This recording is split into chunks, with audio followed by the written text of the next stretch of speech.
Whispers at night. The little girl tells her parents something's under the bed. They think it's just a bad dream. The first time Lily mentioned the thing under her bed, it was just past 2 a.m. Her mother, Emma, found her standing in the hallway clutching her stuffed bunny like it was the only thing tethering her to this world. "Mommy," Lily whispered wide-eyed. "It's under there again." It whispered my name. Emma rubbed her temples and glanced at the clock on her phone. "Sweetie, you just had a dream. There's nothing under your bed." "I didn't sleep," Lily said quietly. "I was awake. I saw its fingers." Emma sighed. It had been a long week. Her husband Tom was on the night shift at the hospital, and she was juggling work, Lily's school prep, and an aching back that just wouldn't quit. She scooped Lily up warm and trembling and carried her back to bed. "Let's take a look together," Emma said, flipping on the nightlight. She knelt down, her knees popping, and lifted the bed skirt. "Nothing, just dust bunnies and one lone sock." "You see," Emma smiled gently. "No monsters here, just crumbs and socks." Lily didn't smile. She kept staring under the bed like something was staring back. "It hides when you're here," she whispered. By morning, Lily seemed fine. She munched her cereal, watched cartoons, and even told her mom about a drawing she wanted to make that day. Something about butterflies and clouds. Emma let it go. Kids have nightmares, imaginations, fear of the dark. It was textbook. But that night it happened again.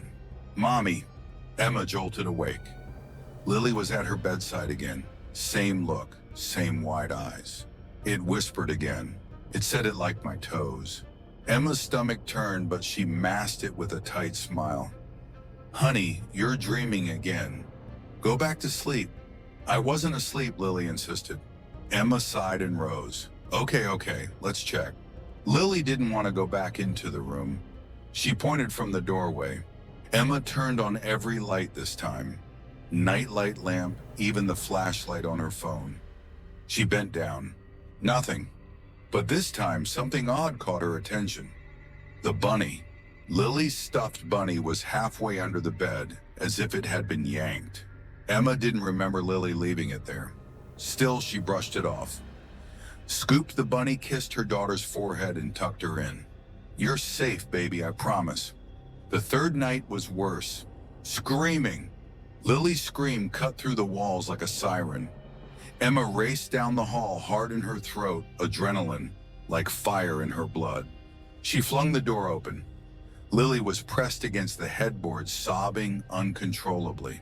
"It touched my hand, Mommy. It touched my hand. It was cold." Emma wrapped her in a blanket and held her until she calmed down. This time, when she looked under the bed, something made her freeze. The carpet. It was scratched, like claw marks, fresh. They hadn't been there yesterday. Tom thought she was being dramatic.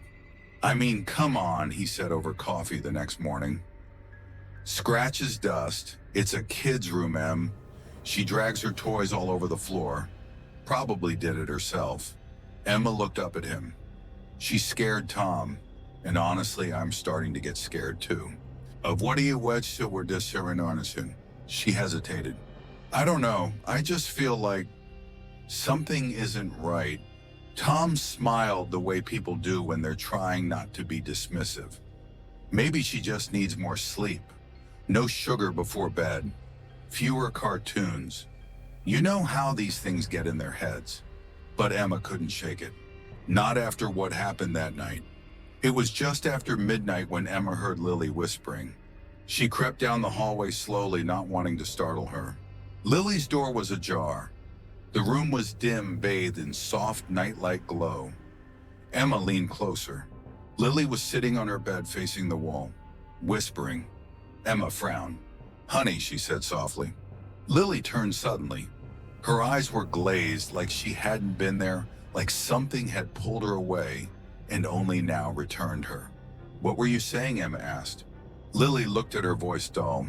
"I was asking it not to take me tonight." Emma's blood ran cold. The next morning, Emma started Googling. Night terrors, imaginary friends, paranormal activity in children's rooms. She found dozens of stories. Most could be explained, some not so much. The more she read, the more she felt the ice spreading in her chest. Scratches, whispers, cold hands, fear of going to sleep. She even found a thread where another mother described her child waking up with bruises after claiming something crawled into bed from underneath. Emma closed her laptop. She needed proof. That night she placed her phone under the bed. Camera on, flashlight off. She tilted it so it faced toward the far corner where the shadows were thickest. The red recording light blinked once before disappearing into the dark. She tucked Lily in, kissed her forehead, and sat outside the room with a book and a cup of tea. The tea went cold. She didn't read. She just listened. Nothing happened for over 2 hours. Then they weren't pin soon. Tap. It was soft, barely there, but it came again. Tap, tap, like fingers against wood. Emma felt her skin crawl. She stood, tiptoed to the door, slowly peeked in.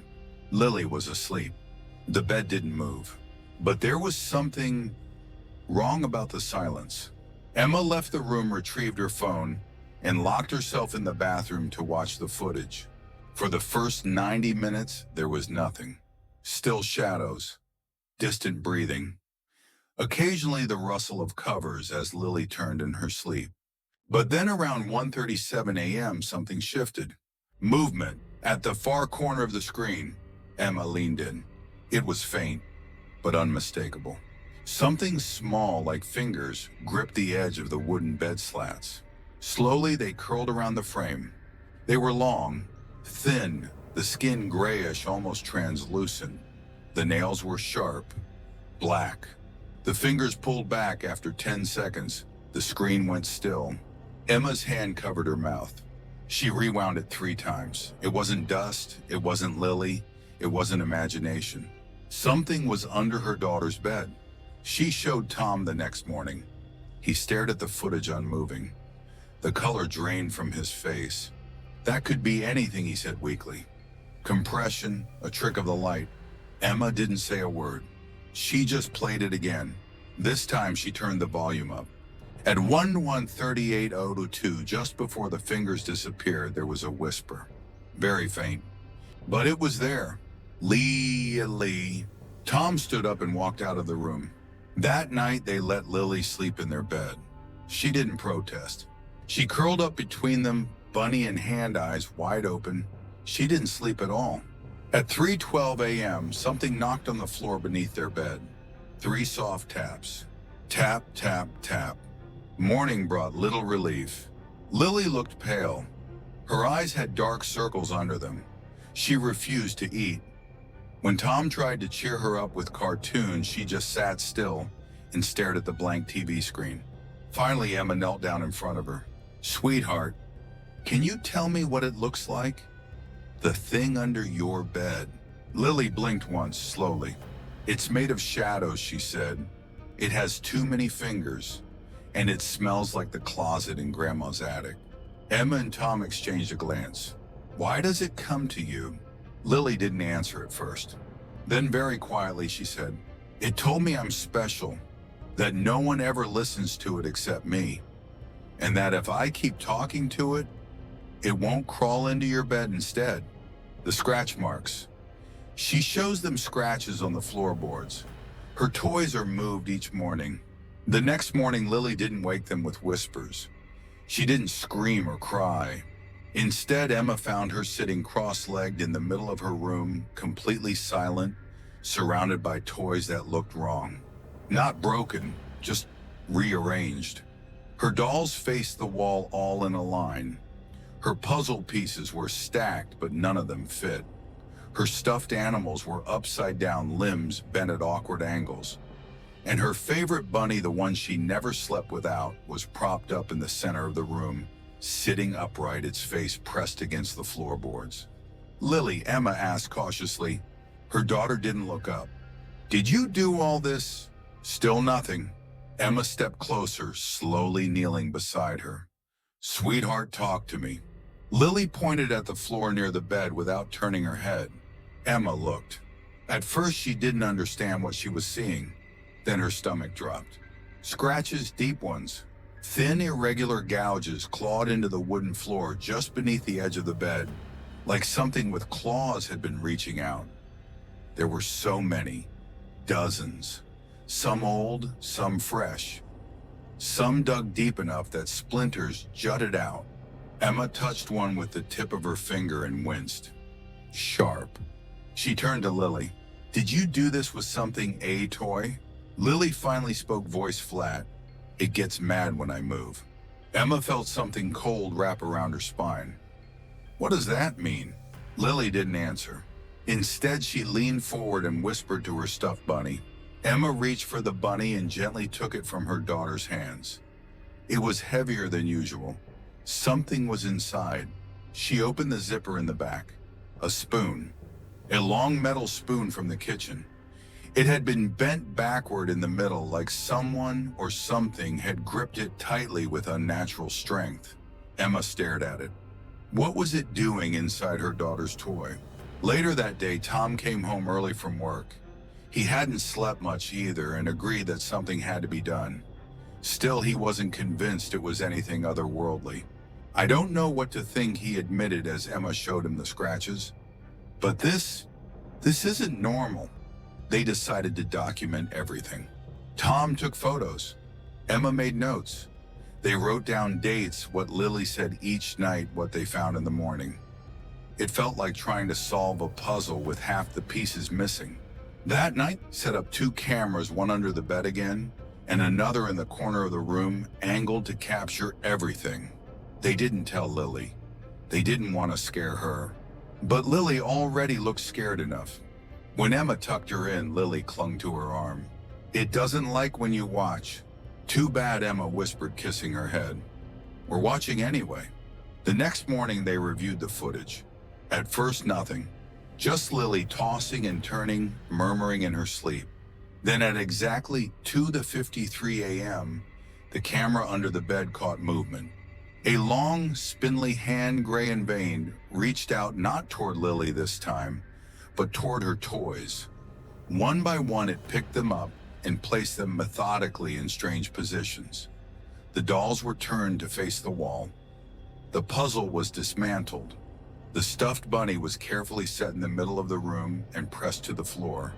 But the worst part came at the end. At 3:09 a.m., the hand disappeared, and in its place, 2 glowing eyes opened beneath the bed. They stared directly into the camera. A few seconds later, the footage cut out, just static. Tom sat back, pale and trembling. That's not a dream, Emma said. That's not even human. He nodded slowly. No more sleeping in this room. They moved Lily's things into the guest bedroom. Fresh bed, clean floor, a new beginning. But Lily didn't seem relieved. She stood at the door of her old room, looking in like she was leaving something behind. Not a monster, but a warning. It'll come back, she said. We won't let it, Tom promised. They saged the room, even sprinkled salt along the windowsills and doorframe just in case. Emma had never been spiritual, but fear makes believers out of everyone eventually. That night, they let Lily sleep in the guest room with them, watching over her from the baby monitor app. Midnight came, 1 o'clock passed. Nothing. Emma started to hope. Then at 3:12 a.m., the app glitched. Static, then black. She ran to the room. Lily was asleep, unharmed. But her stuffed bunny, placed carefully on the nightstand earlier, was now on the floor upside down, just like before. And beside it, carved into the hardwood floor in neat, scratchy letters, was a single word. Mine. The police didn't help. They sent an officer the next day after Emma called, claiming someone might have broken in and was threatening their daughter. He looked around, took some notes, and politely suggested that maybe stress and childhood imagination were playing a role. You'd be surprised what kids can do in their sleep, he said with a chuckle. Tom didn't laugh. Emma didn't speak. Lily just stared at the officer and whispered, "It watches people who don't believe in it." The officer left soon after. Things got worse. Every night, new scratches appeared. Not just under the bed now, but along the wall's door frame, even the windowsill, like something was circling, looking for a way back in. Lily's toys began appearing in places they hadn't been left: the freezer, the toilet bowl, the fireplace. Each one placed with unsettling precision. And every morning Lily was more tired, more withdrawn. Emma asked her over and over, "What does it want?" One day Lily answered, "It wants me to crawl under," she said. "It said if I do, it'll stop hurting you." Emma shook her head, tears threatening. "No, baby, no, you're safe now." But Lily didn't look convinced. "It said it already lives in both rooms." That night, Tom stayed awake with a baseball bat and his phone ready to call emergency services. Emma sat beside Lily, brushing her hair as she fell asleep. It was peaceful for a while, for once, until 3:00 a.m. There was a bang. Not in Lily's room, but in the hallway. Tom jumped up. Emma rushed out. They followed the sound, hearts pounding. The door to Lily's old room was wide open. Inside, the bed had been flipped upside down. Furniture scattered. The walls bore fresh gouges. And on the far wall, written in large, messy scratch marks, were 3 words: "She promised me." Tom insisted on staying at a hotel the next night. Emma agreed. They packed in silence, trying not to let Lily see their hands shaking. But Lily wasn't looking at them. She stood in front of the hallway mirror, staring into her own eyes. "Is it still here?" Emma asked her gently. Lily nodded. "It followed me when I was 2, she said. Emma froze. "What?" "It sleeps under every bed I have. It likes my dreams." Emma knelt beside her. "Why didn't you tell us that before?" Lily blinked slowly. "It told me if I did, it would sleep under yours instead." The hotel room was small but clean. No scratches, no creaks. They triple-locked the door, pushed furniture in front of it just in case. They tucked Lily between them and left the lights on. Emma didn't sleep. Neither did Tom. At exactly 3:00 a.m., Lily sat up in bed. Not slowly, not like someone waking from a dream, but sharply, stiffly. Her eyes were open, but she didn't blink. Emma touched her arm. "Lily." Lily didn't move. Then in a voice not her own, she said, "You took her away, but she belongs to me." End of part 2, 1,500 words. Let me know when you're ready for part 3, the bed camera, and I'll continue the story. Just reply with "continue." Absolutely below is part 3, the bed camera of your horror series. The thing under her bed is an imaginary clean copyright in English and written to be suitable for YouTube storytelling, true ghost story format. Exactly 1,500 words. I'll wait for you to say "continue" before writing the next part. Part 3, the bed camera. The father hides a phone under the bed to record. That night, something crawls across the screen. Tom had never believed in ghosts. Not really, not until now. He sat at the hotel's small desk, staring at his phone like it might burst into flames. The video he'd taken the night before, footage of Lily sitting up at 3:00 a.m. and speaking in that voice, was still playing in his mind. Her eyes had been glassy. Her mouth hadn't moved like hers. And the words, "You took her away, but she belongs to me," didn't sound like anything a 6-year-old should even be capable of saying. Emma sat silently on the edge of the bed, brushing Lily's hair, while the girl hummed a song neither of them recognized. "She doesn't even remember saying it," Emma whispered. Tom nodded. "I asked her this morning. She thought she slept all night." Lily hummed louder, swinging her feet. Emma looked up at Tom. "We can't just run from this forever." "We're not," he said. "I have an idea." That night, Tom drove back to the house, alone. Emma didn't want him to, but he insisted. "I'm just setting up cameras," he said.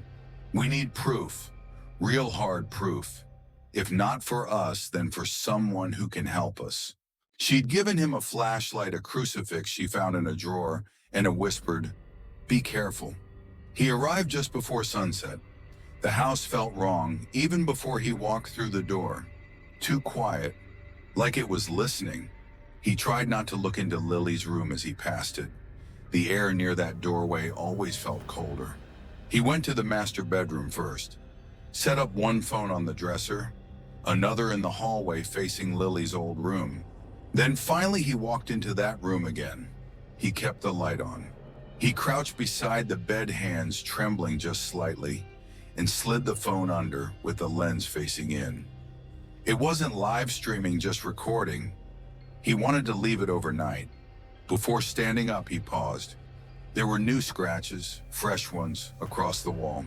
They formed a circle now, and inside it more letters. I see you. Tom stood quickly, his breath catching in his throat. He didn't stay long after that. Back at the hotel, he held Emma's hand as they watched the live feed from the hallway and the master bedroom. The third phone, the one under the bed, was recording silently, saving to internal memory. They'd watch it in the morning. Lily slept between them again. She hadn't spoken a word about the house that night. She just lay there, eyes open, blinking slowly, as if waiting for something. At 3:00 a.m., the hallway camera flickered. Emma gripped Tom's arm. Did you see that?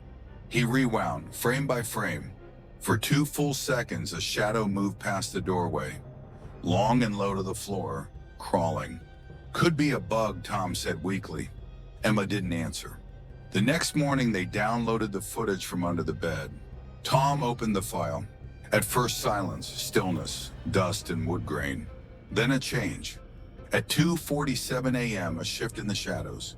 Something moved into frame, slow, deliberate. A hand. It wasn't like a human hand. It was longer, jointed wrong, like an insect's limb dressed in skin. The fingers curled inward as it crept forward, dragging its nails across the floor with a quiet scrape. At 2:48, another limb appeared, then another. And then the head. It didn't look real. Not like any known creature. Its skin was too thin, almost papery. The eyes were large black pits that reflected the dim light from the hallway like twin mirrors. Its mouth was impossibly wide, lipless, full of narrow, sharp teeth arranged like a shark's. It moved in a jerky, unnatural rhythm, pausing every few seconds to lift its head as if sniffing the air. And then at exactly 2:52 a.m., it did something none of them were prepared for. It turned, looked directly into the camera, and smiled. Tom shut the laptop. His hands were shaking. Emma looked pale, nearly green. We have to show this to someone. A priest, a psychic, anyone. I don't care anymore. Tom nodded. I know. But it's not just under the bed anymore. You saw the hallway footage. It's moving now. Lily walked up behind them quietly. She pointed to the screen. That's how it crawls when it's hungry. Emma swallowed. Hungry for what? Lily didn't blink. Warm skin. They brought the footage to a local spiritual advisor the next day. A woman named Mrs. Ortiz, who ran a small metaphysical bookstore and claimed to be a medium. She watched in silence, then leaned back in her chair and said simply, "That thing is not of this world."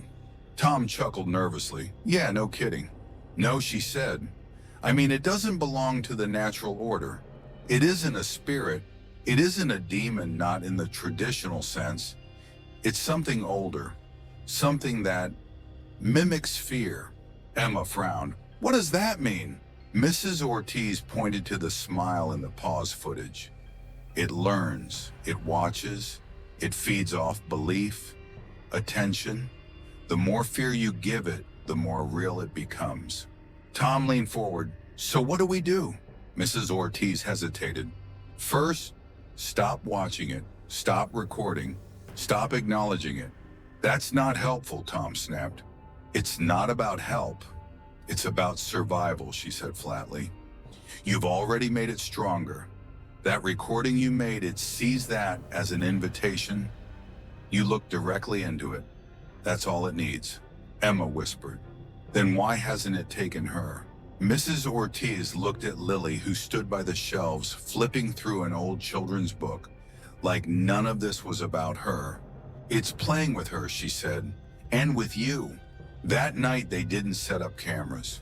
They didn't turn on baby monitors. They just prayed and held Lily close. But sleep never came. At 3:00 a.m., the light in the bathroom turned on by itself, then flickered, then turned off again. Tom went to check. He came back white as a sheet. It wrote on the mirror, he said. Emma followed him. On the fogged glass were 3 words.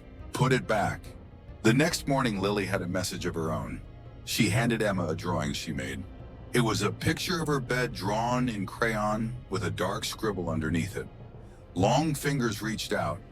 Her stuffed bunny lay beside the bed, and beside it, written in shaky 6-year-old handwriting, was, "Don't forget his gift." Tom asked, "What gift?" Lily looked up at them calm. "You let it out. It wants something in return." Emma whispered, "What happens if we don't give it anything?" Lily tilted her head. "Then it'll take something instead." That night, Tom went back to the house alone again. He needed answers, clarity. He walked into Lily's room one last time. He sat on the bed. Then slowly he slid himself down to the floor and looked under it. For a moment there was nothing. Then 2 black eyes opened in the darkness. They didn't blink. They didn't move. Tom stared back, frozen. Then the thing spoke, not out loud, in his head. "Give her back." Tom jerked back and slammed his head into the wall behind him. He scrambled up, gasping, and ran out of the house. Back at the hotel, he collapsed in the hallway. Emma pulled him inside. He didn't speak for an hour. Finally, he looked at her. "It's not just under the bed. It is the bed. It's in the floor and the walls. It's attached to that room like a parasite." Emma whispered, "Then we burn it." Tom nodded. But from across the room, Lily spoke quietly. "If you burn the bed, he'll come into you." Emma turned. "What do you mean?" Lily blinked. "That's what he wants." End of part 3, 1,500 words. Let me know when you're ready to continue with part 4. Denial and doubt, and I'll write the next part for you. Just reply with continue. Of course, below is part 4. Denial and doubt of the clean copyright horror story. The thing under her bed isn't imaginary. As requested, this part is written in English, exactly 1,500 words, and continues directly from the previous installment. It's suitable for a YouTube horror narrative paced for suspense and visual storytelling. Part 4, Denial and Doubt. They think it's just shadows until the girl wakes up screaming with bruises on her legs. Tom barely slept that night. He lay in the hotel bed with his eyes open, every creak of the floor or whisper of wind sounding like something crawling just outside the room. The echo of what he'd heard in Lily's old bedroom kept replaying in his head. Give her back. It hadn't been a sound. It had been a thought, one that didn't belong to him, forced inside like a splinter of ice. Emma, despite the exhaustion lining her face, tried to remain composed. She spent the morning texting local spiritual advisors, pastors, even fringe paranormal groups, anyone who might understand what they were facing. Lily ate her cereal quietly, her legs dangling off the chair, humming that strange, tuneless melody again. When Emma leaned down to brush a crumb off her cheek, she paused. Lily's right ankle had a dark mark beneath the hem of her pajama pants. "Sweetheart," Emma said gently. "What's that on your leg?" Lily tilted her head unbothered. "He squeezed me last night. I wasn't supposed to dream about you." Emma's heart dropped. She carefully rolled up Lily's pant leg. There on the soft skin above her ankle was a clear bruise. 5 narrow fingerprints. Thin, long, too long to be Tom's. Emma stared at them, swallowing hard. "Why would he be mad about dreaming of me?" she asked. Lily didn't blink. "Because he said I'm not allowed to love anyone more than him." They took Lily to the pediatrician that afternoon. Dr. Roberts was calm and professional. She examined the bruises, asked Lily some basic questions, and took Emma aside afterward. "Kids bruise," she said clearly, trying to stay objective. "Sometimes they kick walls or beds. Could be from bumping into furniture." Emma's voice was tight. "Do they usually get them while they're sleeping, in the shape of a hand?" Dr. Roberts didn't respond right away. Finally, she said, "Are you worried someone might be hurting her?" "No," Emma said quickly. It's not that."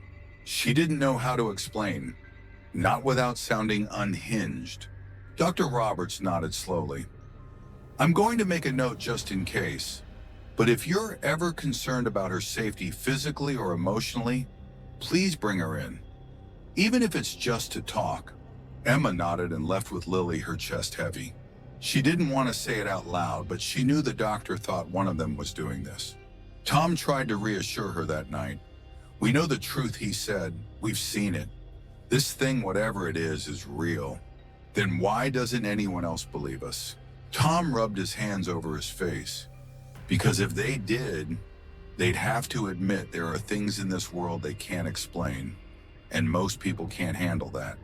They stayed at the hotel again. It felt safer, neutral. Emma didn't want Lily sleeping in any bed, though. She made her a soft nest on the floor lined with blankets and pillows. They told her it was like camping. Lily didn't argue. She seemed to understand in a way no child should. That night, Emma woke to a sound. Not loud, not dramatic, just a soft rustle like cloth being dragged across carpet. She sat up. Tom was asleep beside her. Lily at the foot of the bed on her blanket pile was gone. Emma's breath caught in her throat. Lily. No answer. She slid off the bed, panic rising fast, and looked around the room. Then she saw her. Lily was kneeling in the bathroom. The light was off, but the mirror glinted in the moonlight coming through the curtains. Emma crept closer. "Sweetheart, what are you doing?"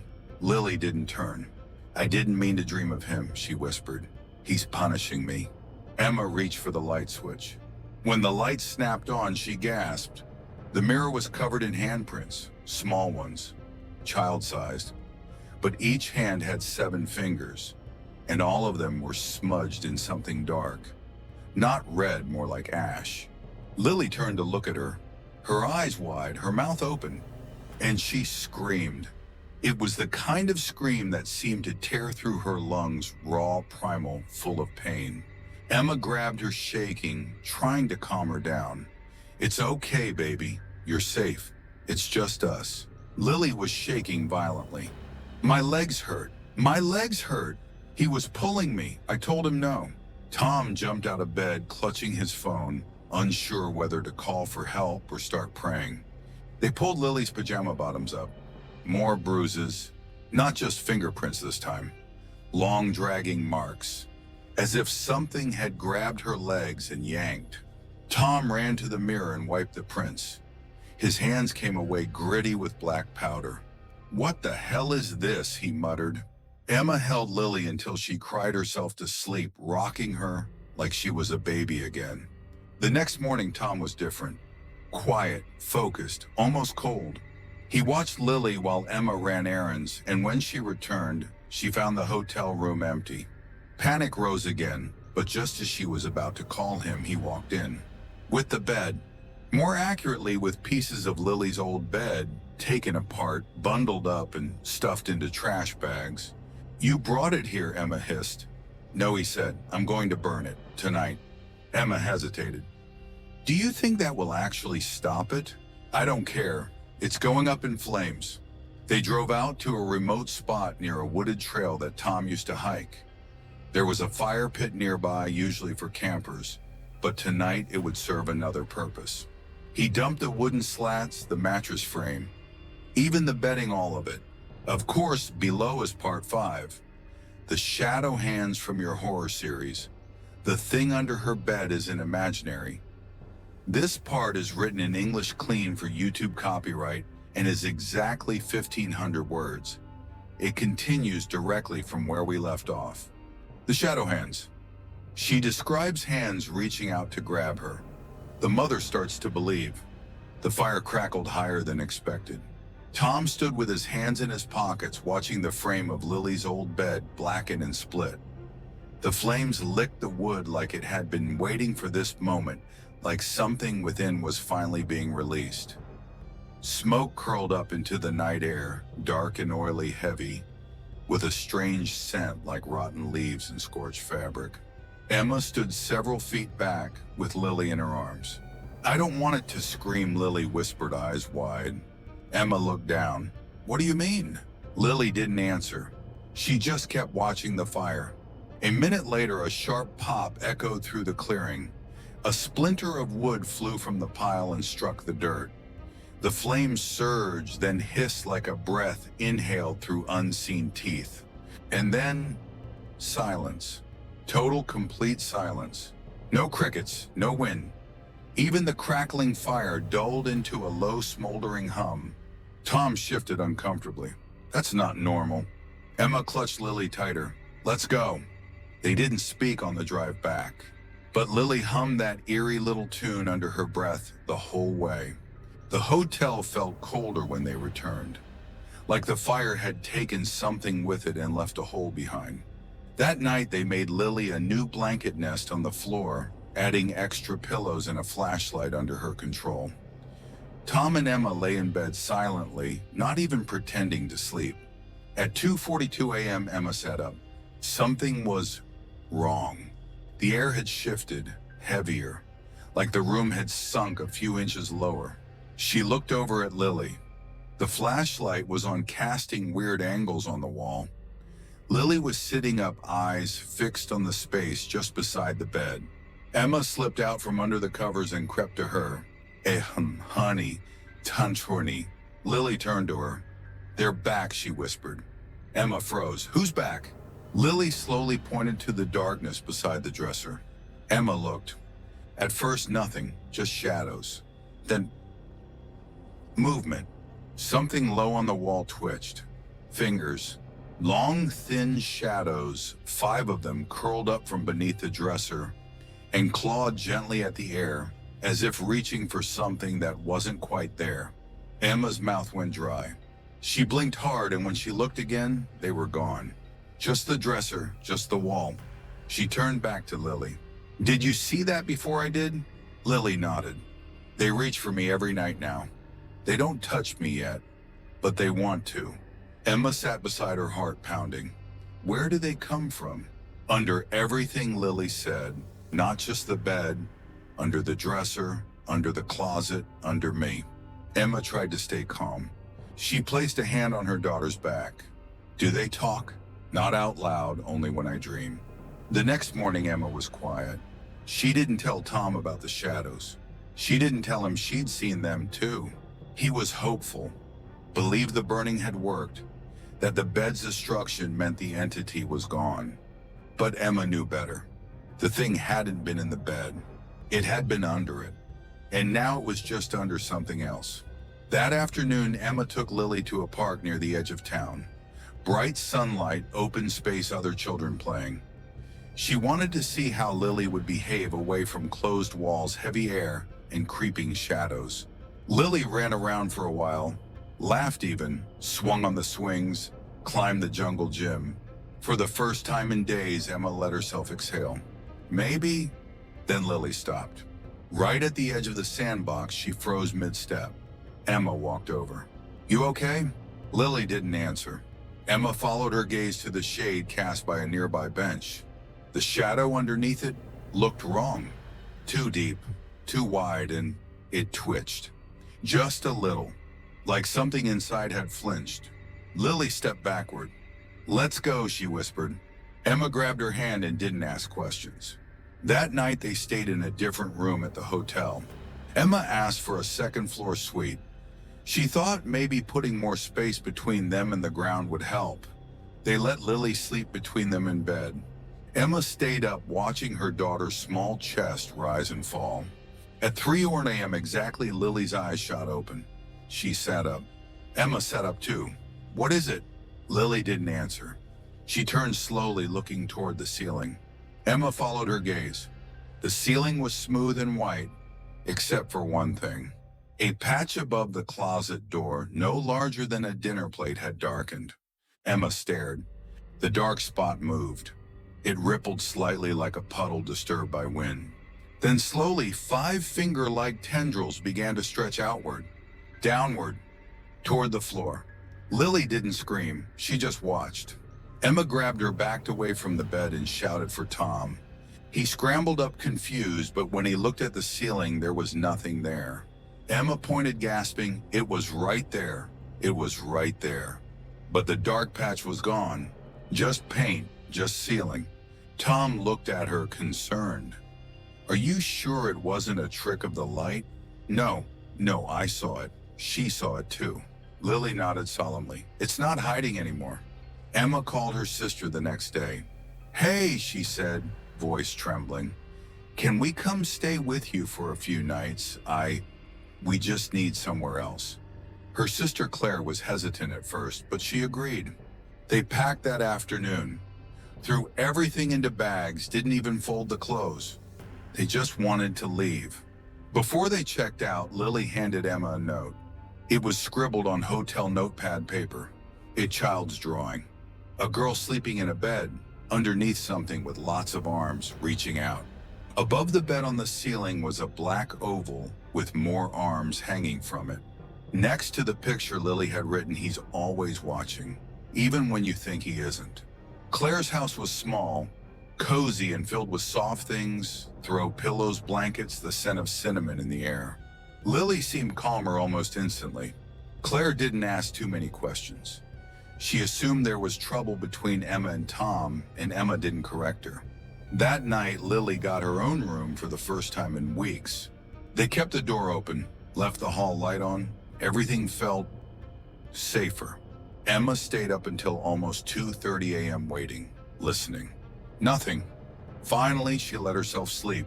She woke to Lily standing over her, eyes wide. "Mommy," she whispered. Emma jolted upright. "What is it?" Lily pointed toward her room. "He followed us here." Emma stood quickly, heart racing. "How do you know?" Lily opened her hand. In her palm was a pile of black dust. "Because he left his skin on the floor again." Emma went to check Lily's room. At first, nothing seemed off. Then she looked beneath the bed. Another mark. A fresh set of scratches like claws etched into the wooden slats of the frame. Beside them was a handprint. Long fingers, 7 of them. Emma sat down hard, knees weak. Claire knocked on the door behind her.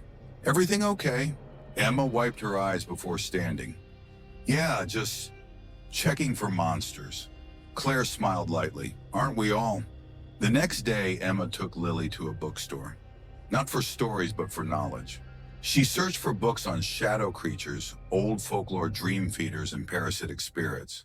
One passage stopped her cold. Some ancient entities do not exist in our world by form, but by invitation. They are born beneath beds, beneath thought, beneath fear. Once invited, they may travel as long as a host still remembers them. These entities grow hands only after belief, and they grow stronger when named. Emma whispered to herself, "We never named it." Lily beside her corrected her softly. "Yes, we did." Emma turned, heart thudding. "When? The first night I said he was real?" The visit, a family friend who's spiritually sensitive senses something ancient and hungry in the room. Claire didn't ask questions until the 3rd day. They were sitting in the kitchen, morning light pouring through the windows. Lily was outside in the backyard drawing chalk shapes on the concrete with a piece she'd found in the garage. She hadn't spoken much since they arrived, but at least she wasn't screaming in the night. Emma sipped her coffee in silence, fingers tight around the mug. Claire leaned against the counter. "Okay, I know you said not to ask, but I need to." Emma didn't look up. Claire continued gently. "There's something wrong. I can feel it. I don't know if it's your marriage or something else, but it's heavy. Even Lily, she's different. What's going on?" Emma set the mug down and stared into the steam. "You wouldn't believe me if I told you." "Try me." So she did. Emma told Claire everything. The scratching under the bed, the bruises, the shadows, the fire, the fingers from the ceiling, the drawing, even the oily black dust Lily had found in her palm. Claire didn't interrupt. She didn't laugh. She didn't roll her eyes. She just nodded. "I know someone who might be able to help," she said quietly. "A friend of mine. His name's Micah." Emma blinked. "A priest?" "No, he's not affiliated. He's sensitive." To what? Claire looked toward the hallway where Lily's room was. Old things, things that shouldn't be awake. Micah arrived that afternoon. He looked nothing like Emma expected. No beads, no long robes, no salt or sage bundles in his pockets. He wore jeans, a plain white shirt, and carried only a small leather pouch around his neck. He was tall and soft-spoken with deep-set eyes and a weathered face that looked like it had seen too much and forgotten nothing. "Thank you for coming," Emma said, trying not to let the tremor in her voice show. Micah nodded. "I was told there's something in the house." Emma hesitated. "We think it followed us here. From our old home. It's after our daughter." Micah looked around the small living room, then toward the hallway. His brow furrowed. "Where is she now?" "In the guest room," Claire said. "She's been drawing all day." Micah stepped toward the hallway and paused. Then he reached into his shirt and touched the pouch around his neck. "May I go in?" he asked. Emma nodded. "Please." Lily sat on the bed, her crayons spread across the blanket. She didn't look up when Micah entered. "Hello," he said gently. She picked a black crayon and began to scribble over a sun she'd drawn earlier. Micah stood near the wall watching her. "May I sit?" She didn't answer, but she didn't say no. He sat cross-legged on the floor, his back against the wall. "You've been seeing something," he said. "Something others can't." Lily finally looked at him. Her eyes weren't scared, just tired. "He lives under things," she said softly. Micah nodded. "I know, and what does he want?" She paused, then whispered, "To be remembered." After 10 minutes, Micah came back to the kitchen. He looked pale. Emma stood quickly. "What did you find?" Micah reached into his pocket and took out a small cloth. He opened it on the table. Inside was a dark smear, powdery like soot, but with tiny shards of something glittering faintly. "I found this under her pillow." Emma stared. "Is that the same as the dust she had in her hand?" Micah nodded. "It's residue. I've only ever seen it once before. It comes from something very old." He sat down slowly. "This isn't a ghost or a spirit or even a demon, not as we understand them." Claire leaned forward. "Then what is it?" Micah looked at her. "It's ancient, hungry, not evil exactly, just indifferent. It doesn't hate us. It feeds off us, fear especially, and it binds itself to belief. The more attention we give it, the more space it takes." Emma asked, "So it's like a parasite?" "Worse," Micah said. "A parasite needs a host. This becomes the host. The bed, the room, the floor. Anything that's believed to hold it. It wraps itself around that belief like roots around a body." Emma felt the blood drain from her face. "We burned the bed. We thought it would stop." Micah shook his head. "You burned the container, not the idea." He stood and walked to the center of the room. Then he closed his eyes and held the pouch at his chest. A moment passed. Then he opened his eyes and shuddered. "It's here." Emma flinched. "In the house." "No," he said, "under it." Claire took a step back. "What does that mean?" Micah looked toward the floorboards. "It's clinging to this house the way mold clings to a wall. Quiet, dormant, but it's watching." Emma asked, "What does it want from Lily?" Micah hesitated. "She's connected to it now. Imprinted. She saw it. She believed in it. And it likes her." Emma's voice cracked. "Then how do we get it out of her life?" Micah stepped forward. "There's a ritual, not an exorcism. Those only work on beings bound by spiritual laws. This thing doesn't obey those laws." He pulled a small flat stone from his pocket covered in carvings. "This is a banishment seal, old, pre-Christian, pre-language. We place it in the heart of the belief, where it began." Emma blinked. "But we burned the bed." Micah nodded. "Then we go back to where it first touched her, the original room." Emma felt sick. "You want us to take her back to the house?" Micah's voice was calm. "If you want to cut the cord, yes. We need to go back to the place where she first invited it." That night, Emma cried for the first time since it all began. Not out of fear, but out of guilt. She remembered the first time Lily had told her something was under the bed. How she'd laughed, called it a dream, told her not to worry. She had fed the thing without knowing it. She had taught her daughter that fear was meant to be ignored. That belief was silly, that monsters weren't real.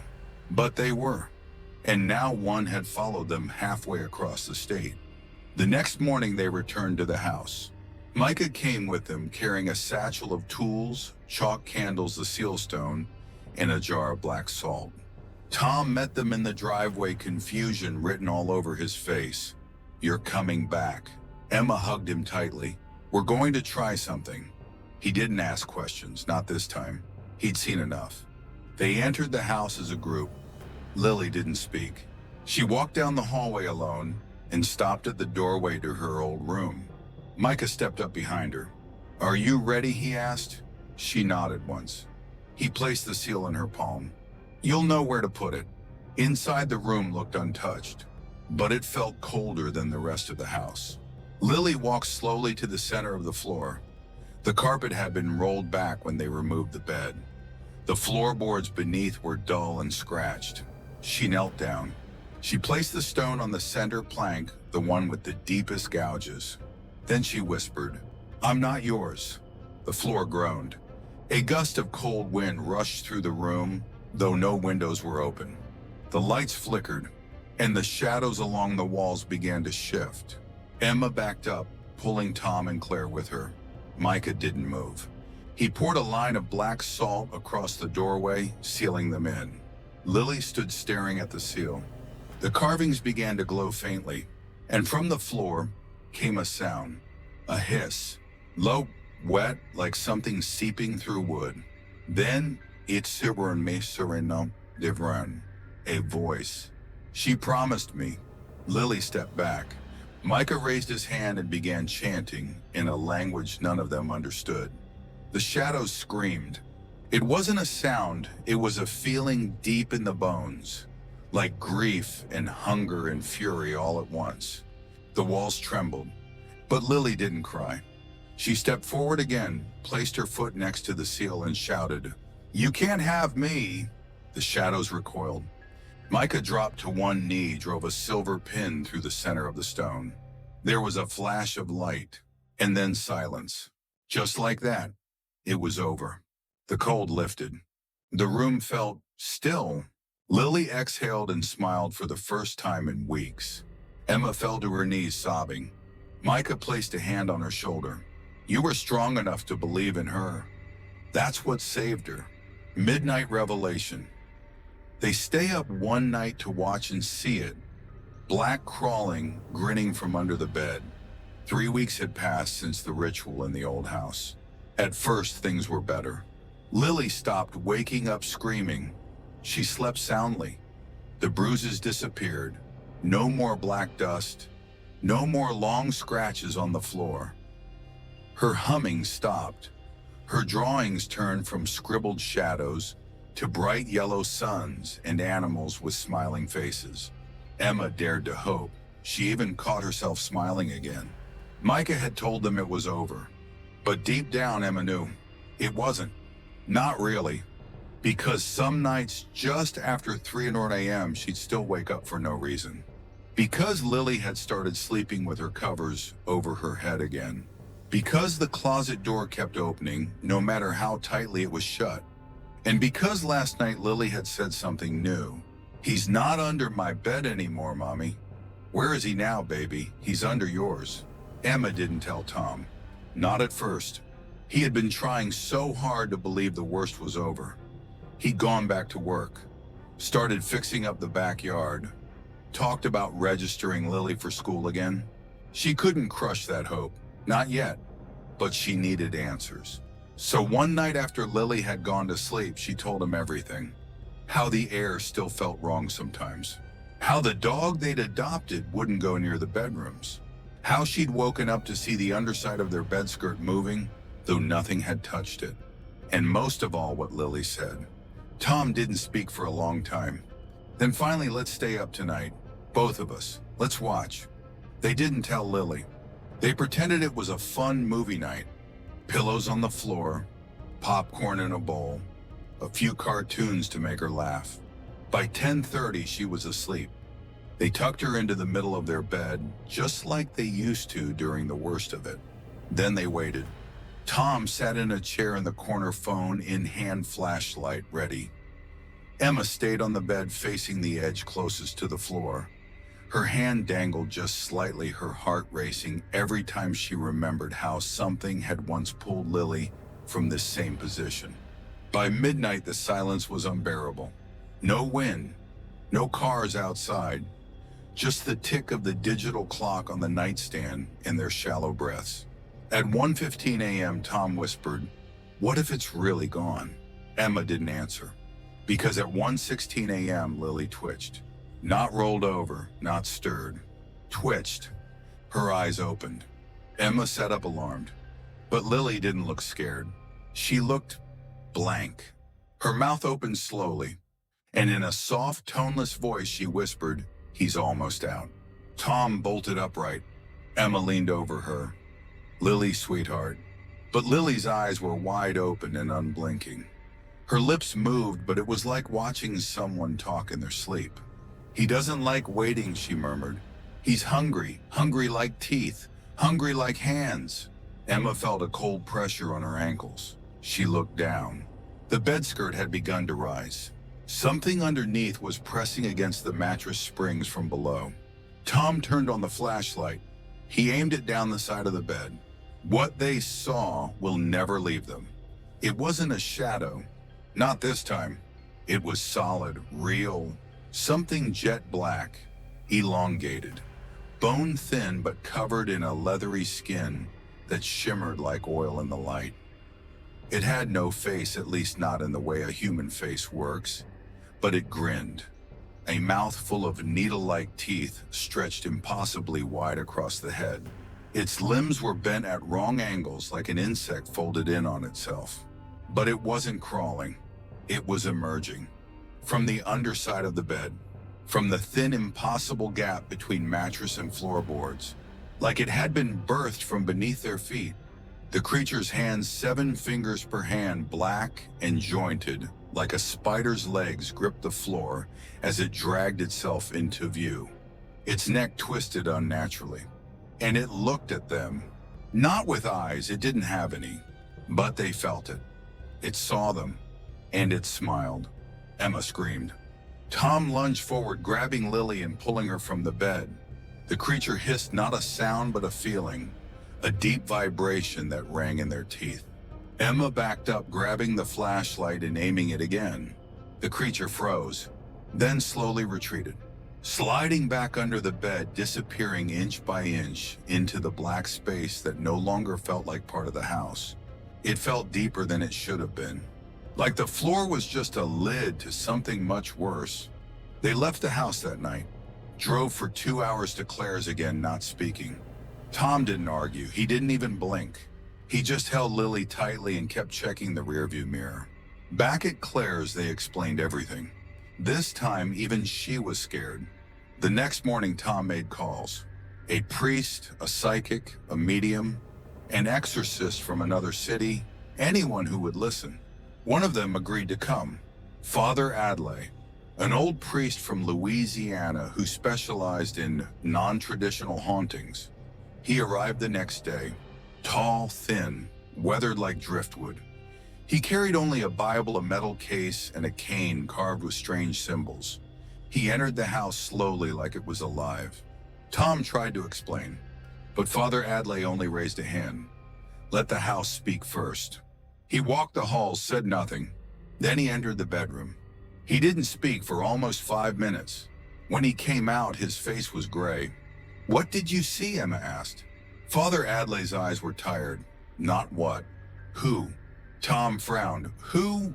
The priest sighed. He has no name, but he's ancient, and he's not alone. Emma froze. What?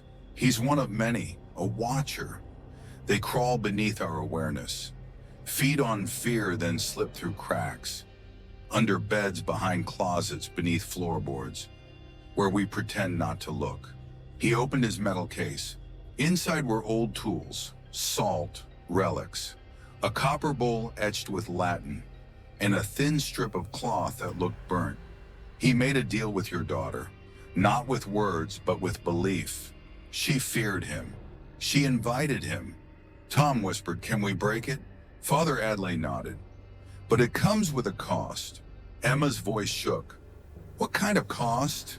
The priest looked toward the room. "He will need something else to take her place." They didn't sleep that night. Father Adley stayed performing silent rituals around the house.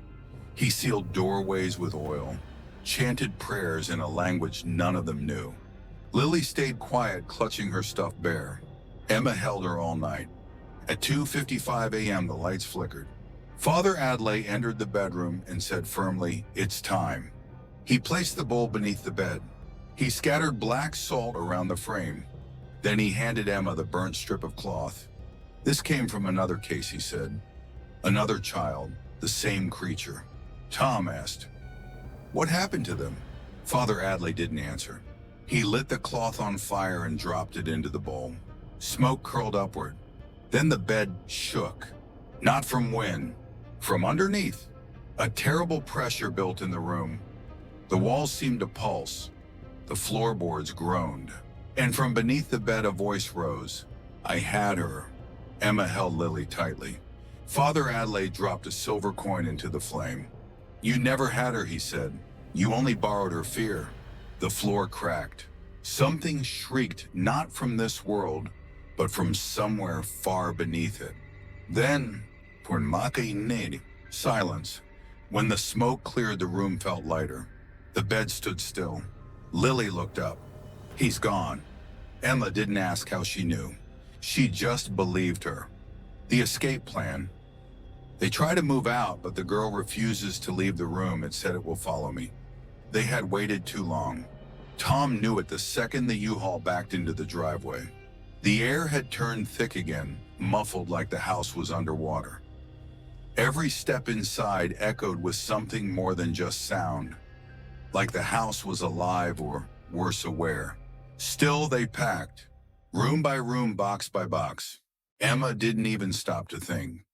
If they stayed another night, something would take Lily, and this time there would be no priest, no ritual, no last-minute chant to stop it. They were done. Tom grabbed books off the shelves and dropped them into boxes without sorting. Emma swept drawers into suitcases. Even Lily's things, the dolls, the pictures, the crayons, were stuffed into bags. But when Emma opened the bedroom door to get Lily, everything stopped. Lily was sitting cross-legged in the center of the room. She hadn't moved for over an hour.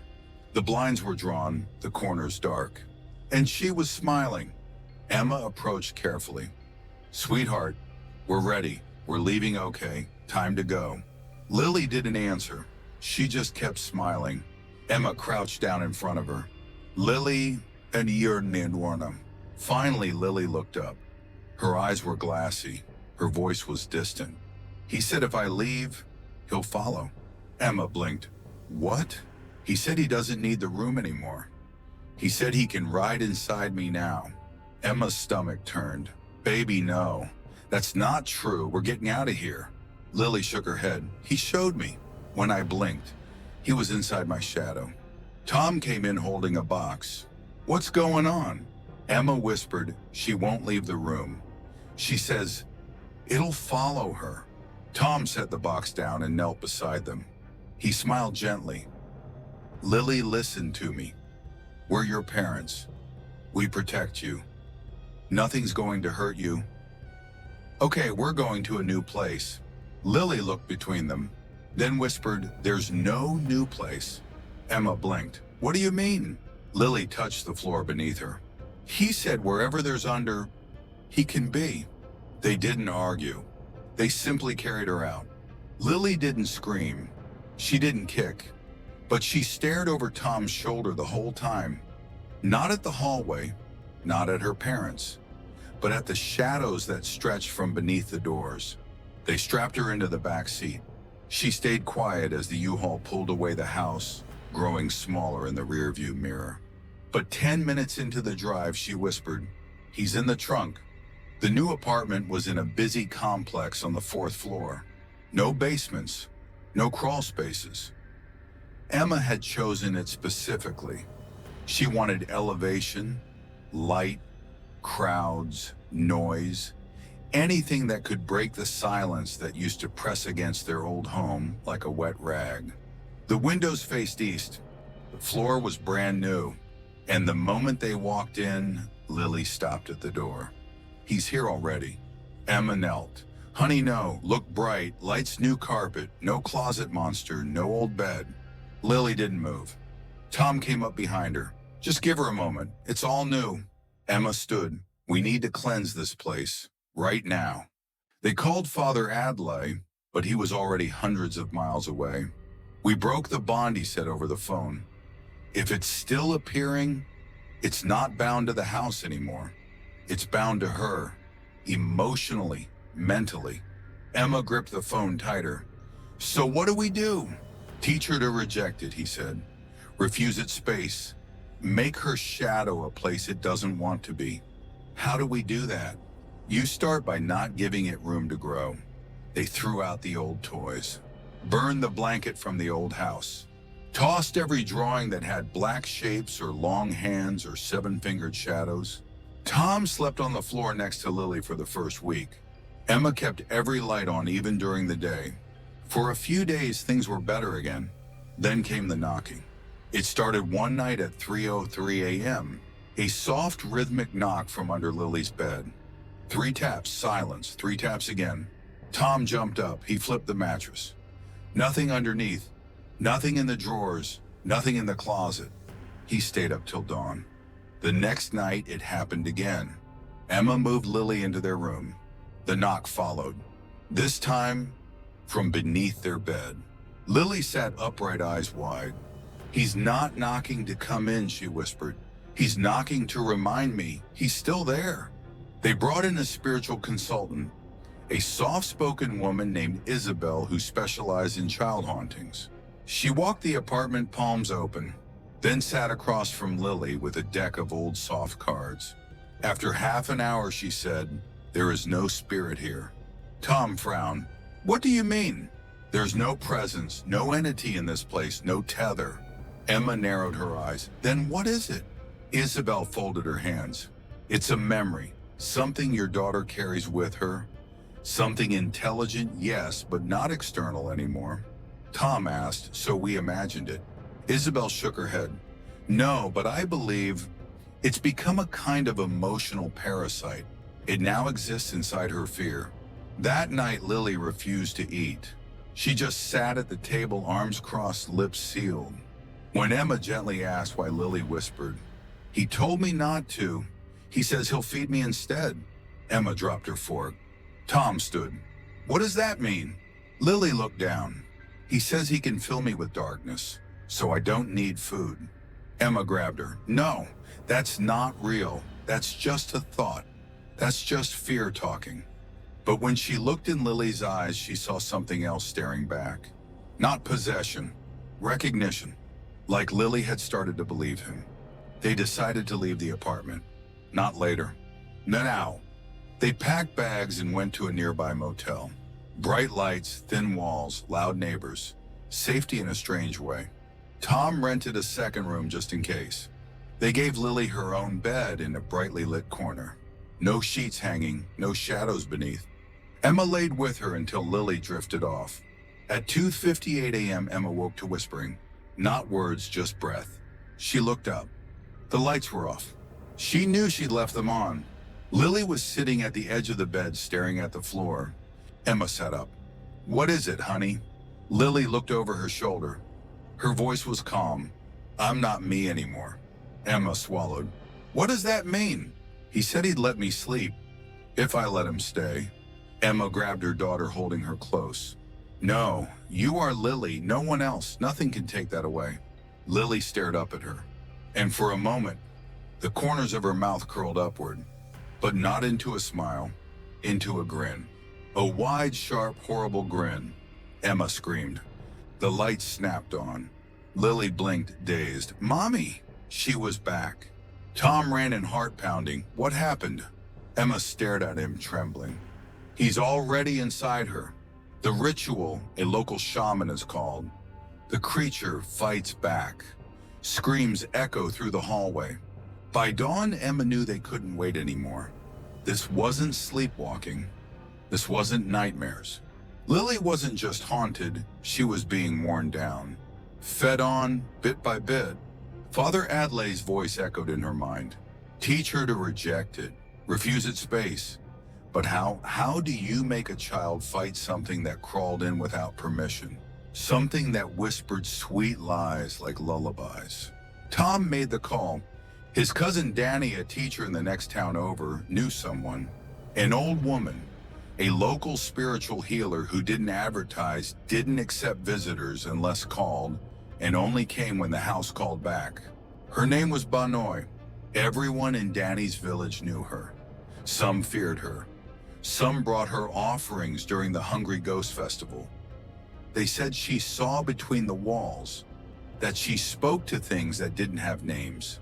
When Danny explained what was happening, Banoi asked only one question. Has the child spoken back to it? When Danny said yes, the old woman went silent. Then she said, I'll come before the moon rises. Keep her inside. No mirrors, no shadows. Banoi arrived just after sunset. She was small, barely 5 feet tall, wrapped in layers of faded silk scarves and long black beads. Her eyes were dark, bottomless, and unsettlingly still. She didn't ask for introductions, didn't offer comfort. She entered the motel room like she'd been there before. She pointed to Lily. Bring her here. Sit her on the floor. Emma hesitated. She's tired. Banoi raised a hand. She's not your daughter right now. She's a gate. Tom looked ready to protest, but one glance from the old woman quieted him. They brought Lily to the center of the floor. The motel lights flickered. Banoi opened a red cloth bundle, her tools. A bell carved from bone. A bowl of thick, dark salt. A bundle of herbs tied with red thread. And a wooden statue, small and cracked, of a being with no face and no arms, just holes where eyes should be. She placed the bowl at Lily's feet, the statue at her back. Then she said something none of them understood. Lily opened her mouth and laughed. But it wasn't Lily's laugh. It was low, too deep for her small chest. Banoi did not flinch. She lit the herbs. The smoke coiled upward, forming shapes, faces, screaming silently. Mouths stretched wide. She rang the bone bell once, then twice. Then she began to chant. The motel room grew cold instantly. The windows rattled. The hallway lights outside the door flickered and died. The smoke filled the air like water, thickening until Emma could barely see her daughter. Then Lily screamed, a raw animal howl that shook the walls. Emma lunged forward, but Banoi stopped her with a raised hand. You cannot help her now, she said calmly. Tom stared, hands clenched. What's happening to her? She is being peeled. He is inside her thoughts, inside her dreams. He feeds on her memory of herself. If we don't pull him out tonight, he'll wear her forever. Lily's scream died down to a gasp. Her eyes rolled back. Her hands clawed at the floor. Banoi rang the bell again and the smoke turned black. A shape rose in the center of the haze, long insect-like arms dragging across the floor, scraping gouges into the vinyl. Its body flickered as though not fully born, yet straining against the pull of Banoi's chant. Then it saw them, and it screamed. Not a child's scream. Not human. It sounded like metal ripping underwater, like bone breaking in reverse. The lights in the bathroom exploded. The hallway outside shook as something invisible slammed against the motel walls. Banoi did not stop chanting. Emma fell back as the creature lunged, but it hit an invisible barrier inches from Lily's slumped body. The bell rang again, sharper, now louder. The creature shrieked and twisted, trying to find another exit. But Banoi raised the wooden statue and slammed it down beside the bowl of salt. Then she spoke its name. A word Emma had never heard before, wet and broken, sounding like a gasp through blood. The creature froze. It began to melt, limbs curling inward, mouth shrinking, blackness seeping off its body like tar. The room trembled again. Screams echoed down the hallway. Now human voices banging on doors, crying out. Other guests had heard it, but no one entered. Benoit whispered something soft. The smoke drew inward. The creature tried one last time, lashing out toward the door, toward Emma, toward light, and was pulled back, sucked into the bowl of salt as though through a pinhole. Then merman Miss Owen. Silence. Lily collapsed. Emma caught her, cradling her. The child was burning hot to the touch, but her breathing was steady. Her eyes fluttered open. "Mommy," she croaked. Emma sobbed. I'm here, baby. It's over." Benoit knelt beside them. She dipped a finger into the salt bowl. It was no longer black, but white, purified. She nodded. "Gone, for now." Tom blinked. "For now." Benoit looked up. "He's old, very old. You didn't kill him. You pulled him out. You closed the gate." Emma held Lily tighter. "That's enough." Benoit stood and wiped her hands on her robe. She looked toward the cracked mirror in the corner of the room. "He will wait. That's what they do. Crawl into corners, into bedtime stories, into prayers, into silence." She turned back to them. "But now your daughter knows how to fight. That's what matters." Police arrived 20 minutes later, responding to the disturbance. Guests said they'd heard a child screaming, a man yelling, a woman chanting in a foreign tongue. Some claimed the hallway lights turned red. One man swore the shadows in his room started whispering. But when officers entered room 413, they found only silence. A quiet family, pale and shaken. An old woman sipping tea beside a smoking bowl of incense. A little girl sleeping in her mother's arms. No blood, no fire. Just a deep, unnatural coldness. The report was filed and forgotten. No charges were pressed.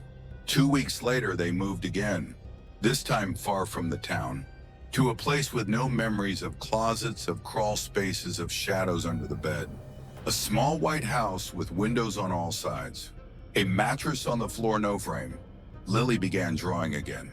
Her first picture showed a tall, thin woman standing between her and a black, faceless shape. The woman was holding a bell. Benoit never returned. They tried calling her. The line had been disconnected. Danny asked around, but no one in the village had seen her in years. Someone said she died last winter. Another swore they'd seen her at the temple only last week. Emma no longer asked. Some protectors come only once, and only when needed. But sometimes at night, when the house is quiet and the moon is full, Lily will whisper in her sleep. Words that don't belong to her. Old, slow, cold words. Emma stays awake on those nights. She lights candles. She burns incense. She draws salt lines across every door. And most of all, she checks under the bed. Just in case. End of part 9, 1,500 words. Let me know when you're ready to continue to the final part. Part 10, it still knocks, and I'll write it next. Just reply, continue. Absolutely. Below is the final chapter of your horror story series. Part 10, not over yet. From the series, The Thing Under Her Bed is an imaginary genre. Clean copyright horror, true ghost stories, platform YouTube narration word count, exactly 1,500 words. The bed was gone. It had been burned with the old house. Nothing remained, no boards, no bolts, no frame. The house itself had sold quickly, surprisingly fast for something with such a dark history. Emma hadn't looked back. Neither had Tom. They moved across the country, changed jobs, changed phone numbers, enrolled Lily in a new school where no one knew her as the haunted girl. No one asked why she wouldn't play hide and seek or sleep with the lights off. It had been nearly a year. No knocks, no shadows, no whispers. Sometimes Emma let herself believe it was over. Sometimes she let herself sleep without checking under the bed. But not always. Not when the air felt wrong. Not when the silence at 3:00 a.m. grew too still. The new house was bright and open. Windows in every room. Hardwood floors that gleamed in the sun. No attic. No basement. Lily slept on a mattress on a raised platform with drawers underneath. No empty space. No place to hide. Still, Emma insisted on nightlights. Salt at the windows. A cross above every door.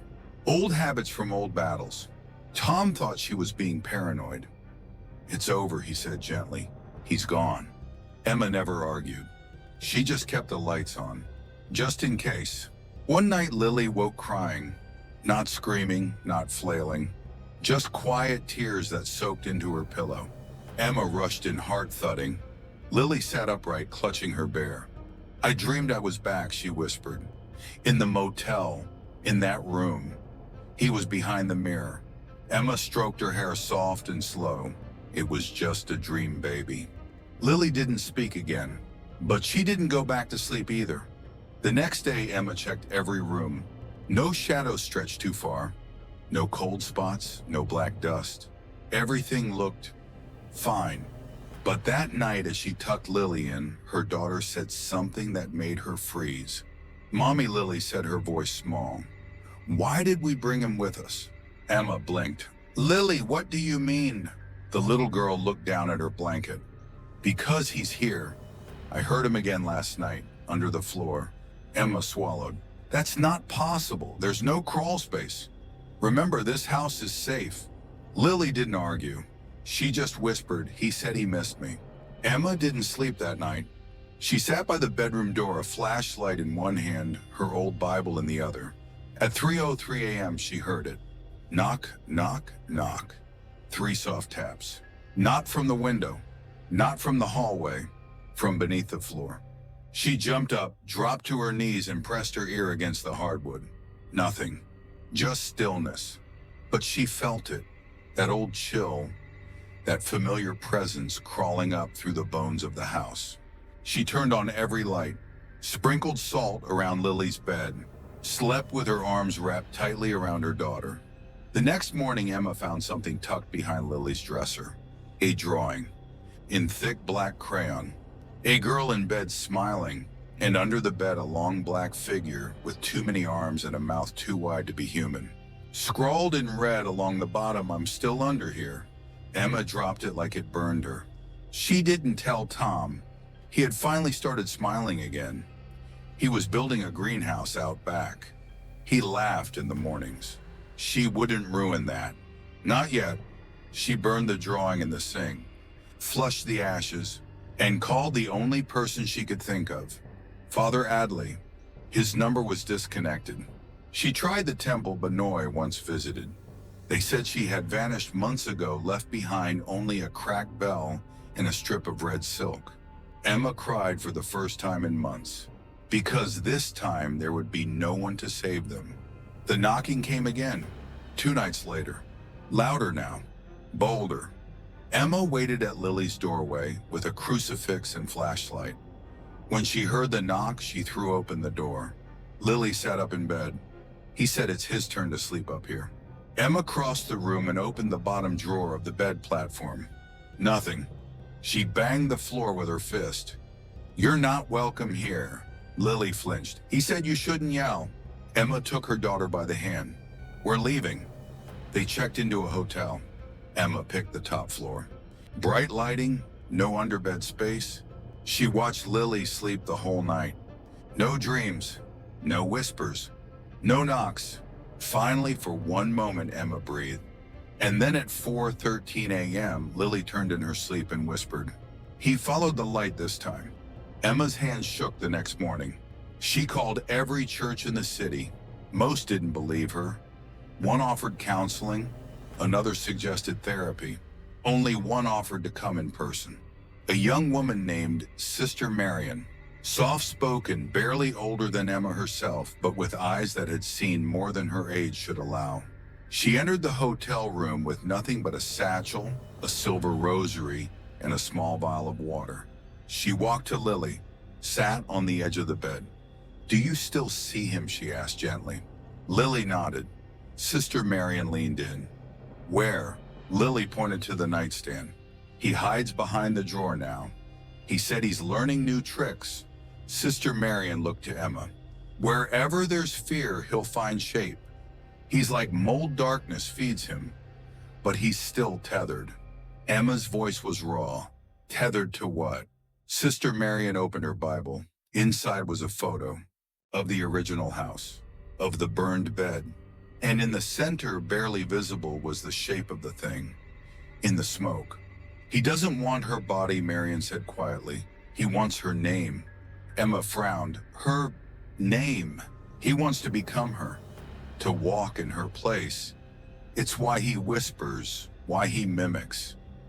Every time she believes, every time she listens, he grows louder. She leaned forward. You must teach her to answer differently. That night, Emma sat with Lily on the hotel bed. She held her daughter's hands and whispered, Baby, if he ever talks to you again, you say this, you're not real, you're just a shadow. I'm not afraid of you. Lily nodded slowly. But what if he's bigger than me? Emma smiled, tears welling. He only pretends to be bigger. He's tiny and weak and nothing when you stop listening.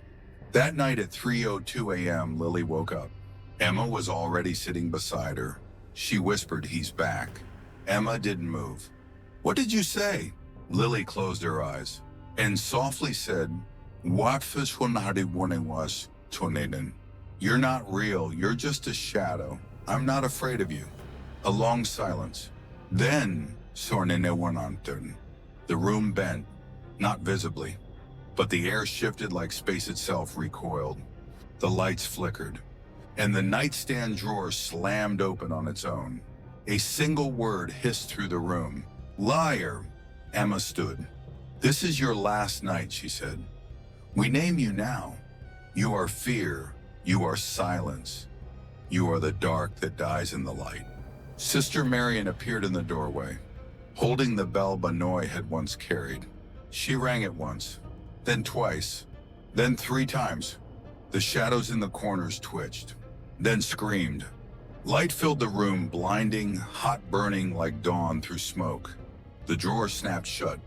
The shadows shrieked, not loud but deep, felt in bone, in soul. Then silence. Lily looked up, smiled. He's not here anymore. Emma held her tight. You did it. You beat him. Lily nodded.